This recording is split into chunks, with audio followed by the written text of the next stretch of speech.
Hey, shalom, shalom. My name is Keskuya Yisrael Hamore, which means the teacher. And this is part 2 of the lessons on becoming a masterful stage presenter. How you can speak well on stage. Now, the first video I spoke on the importance of preparing before, how to prepare. And I said studying is very, very important. How you're going to grow and learn, who you're going to learn from to become a masterful public speaker. Now, I also talked about being very keen on how you begin and how you end.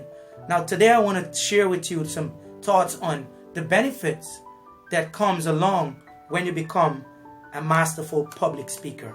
Now, one of the main things that comes from it is the perception of you being a leader.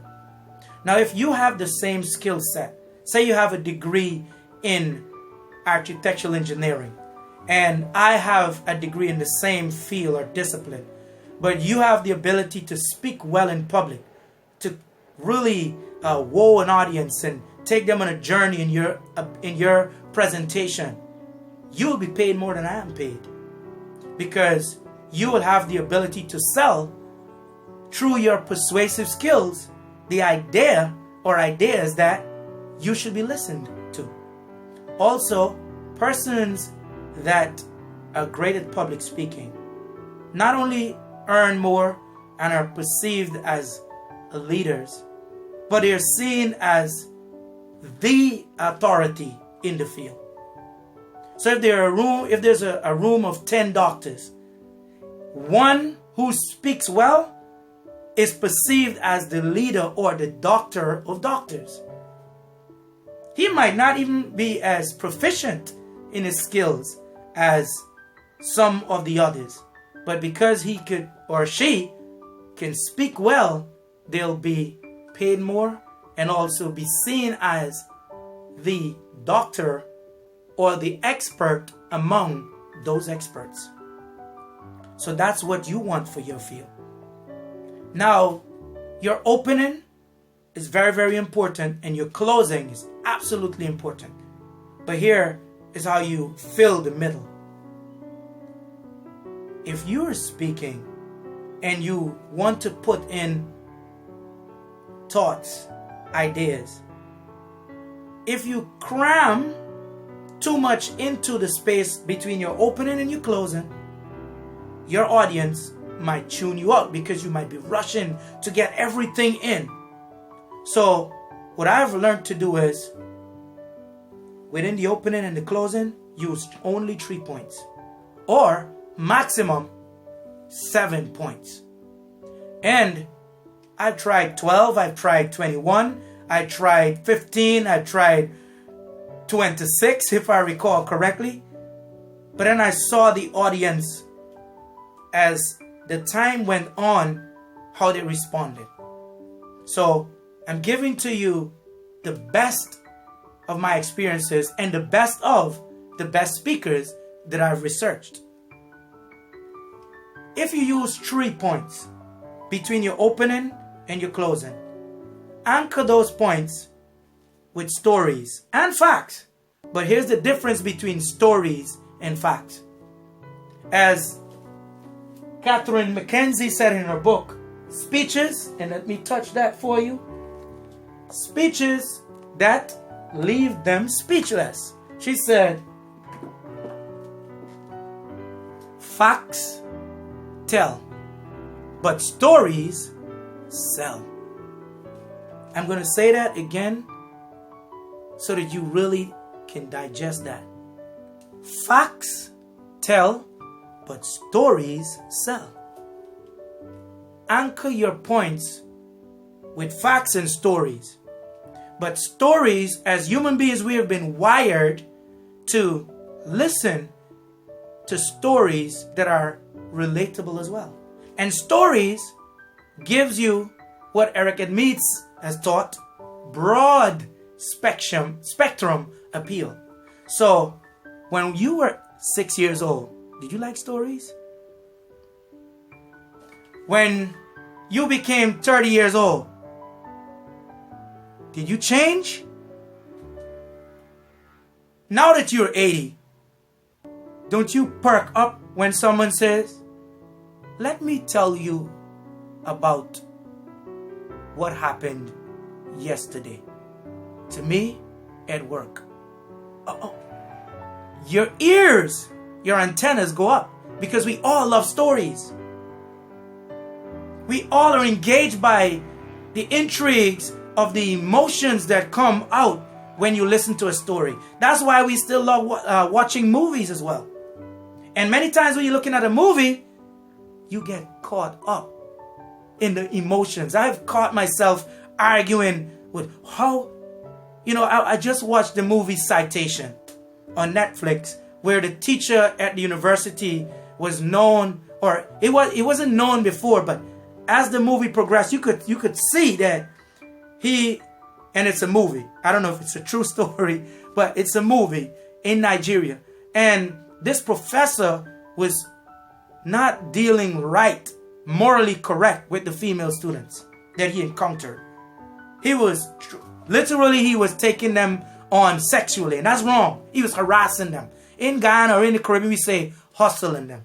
And that was wrong. But you could see with his angles, and you find yourself saying, as you look at the movie, how isn't she seeing? She's getting too familiar. And I had to stop myself. And my wife was telling me the same thing. Many times I look at movies, that's the same thing that happens. But it's the intrigues of the stories that captivates you, that grabs your attention. We all love stories. So, anchor your points with stories. When you anchor your points with stories, you create rapport, you create connection, and lasting memories. That's the salient point there. Lasting memories. Why is it that the Holy Scriptures, the Bible, is the #1 best-selling book of all time? Why isn't it that the book on psychology for Caribbean students, why isn't it that the book that sells the most in the Caribbean? Why isn't it the book on even books on, because this is very important, health and wellness? Why isn't Dennis Austin's book the #1 best-selling book of all time? And health and wellness is very important. The difference between Denise Austin's book and the Holy Scriptures or the Holy Bible is stories. Relatable stories. The stories create connection and lasting memories. So you want to build your talk with appropriate stories to make the points that you want to make, so that you leave your audience at the edge of their seat, wanting you to come again.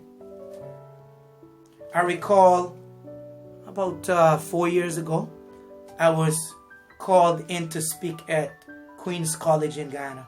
And if I recall correctly, I spoke to the second formers and it was the second formers only.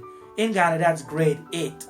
And after I was finished, the teachers came and asked, Mr. Israel, can you return and speak to our first to third formers, which would include those second formers again? I said, for sure, yes.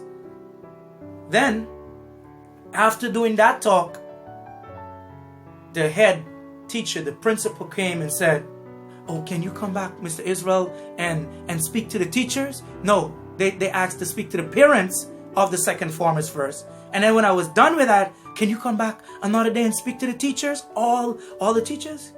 Why? I didn't say those words and share those thoughts and that story or those stories to impress you. But I share it to make it clear that when you deliver in a way that satisfies the meeting planner, they will call you again.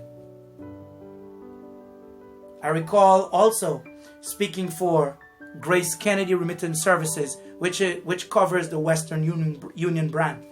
And I did a talk at the Regency Hotel here in Ghana, and they had about, if I recall correctly, about 200 staff. And I was scheduled to speak for 1 hour. And during the talk, I just saw, because I tell the meeting planners at the beginning of the talk, please, when I have 5 or 10 minutes, indicate to me from the back so no one else sees you have 5 minutes, you have 10 minutes. And when that is done, I don't tell the audience to distract them, nor I don't allow that sign or the indicator to throw me off. But I know where I'm at and how I'm going to end. So the meeting planner, 15 minutes into my talk, I saw a sign, I saw them show 5 minutes. But because of my preparation, I was able to immediately say, okay, based on my speech map, I can cut these things out within the 5 minutes, and I knew where I was going to end. And my quote at the end was a John Maxwell quote. And this is his quote that closed the deal, that made the audience give me a standing ovation, and they hired me 5 times again thereafter. This was the quote. If you do the things you ought to do when you ought to do them, the day will come when you do the things you want to do when you want to do them. And this was their sales team from all over the country. And I said this, I said at the end as I was closing, because I knew where I was going to land. If you do the things that you ought to do when you ought to do them, the day will come, you'll do the things when you want to do it when you want to do them. So those of you that apply the keys, the principles, the steps that are given to you today, you'll be able to do what you want to do tomorrow. And they started beating on the desk, and then they stood up and they gave me a standing ovation, and the meeting planner thanked me, and they moved on with the program. And I was very grateful to be able to be hired again, because what's the purpose of the talk if you're not going to be hired again because you satisfied your customer or your client? So anchor the middle of your talk, bridge between the opening and the closing with facts that tell, but stories that sell, just as I did for you. And when you put the points within the stories or at the end of the stories, you'll create connection, you'll create rapport, and you'll cause your audience members to have lasting memories. Cheers. This is part 2. Stories sell. Facts tell, right? But stories sell. Leave with that quote and use it. Cheers.